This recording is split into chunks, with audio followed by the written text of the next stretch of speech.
Hello, my name is Anna Maria Todor and I have a word for you. Miracleproof or resistance to miracles. Miracleproof or resistance to miracles. So this morning I was thinking of this, like how Moses had a calling from God, but after 40 years in the wilderness, he was like, he wasn't thinking at all of this. But God is the one who comes to him and calls him. And he does that when Moses does something out of his usual things, like he goes a little bit further. And because of this fact that he went out of the ordinary, God showed up and he didn't change his calling, only that was a moment when it was actually the time. And Moses was very learned in the wisdom of Egyptians, now has a lot of things to say about the fact that he cannot speak, and he wanted God to use someone else.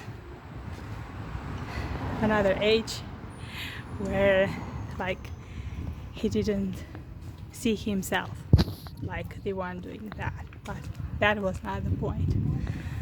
The point was that now was God, was not him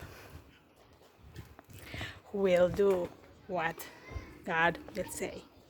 So Moses was resistant to the miracles that God wanted to do through him, but God's plan doesn't change.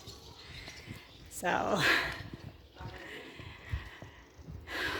Moses was agreeing, finally agreeing God after the love that was shown to him in this conversation, the same which was with Peter after denial in John 21, when Jesus asked him, "Do you love me, Peter?" And he asked him 3 times, "Do you love me, Peter?" And Peter knew that it's not his love. It began with his love, but was not his love. It was like Jesus' love, God's love. And that's why. And that's when Peter says, "Lord, you know all, you know that I love you. But the last I love you was that God's work in him." The next example is from John 5, where was that man who needed healing, but he was sick for 38 years, and he was near a pool, and he had no one to take him to the pool, and always was someone before him. When an angel came and made an action to the water, and anyone who was the first who was going there in the water would have been healed, but he had no one to do that for him.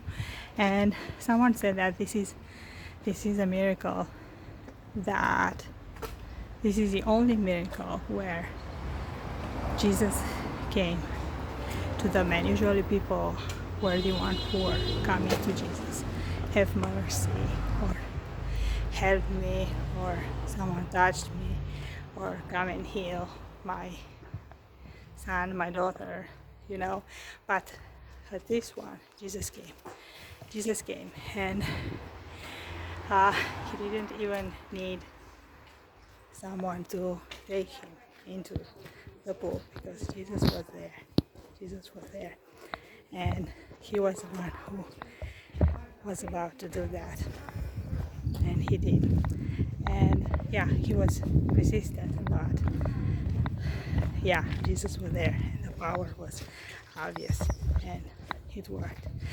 And the last one in Genesis, where at the promise of having a child, Sarah laughed in disbelief, but like, you know, the promises of God are fulfilled, are not remain unfulfilled. So in spite of the laugh of Sarah, that she didn't believe because she tried everything and she was old, she and her husband. But like God came, God said, okay, by this time next year you will have a child. And he did. She did. So that's amazing. The power of God, who no matter what the resistance, how much resistance we are the miracles, like you can say Miracleproof, no matter that or in spite of that, God is a promise keeper, and he has the power, the goodness and the willing to do them. Blessings. Bye. See you soon.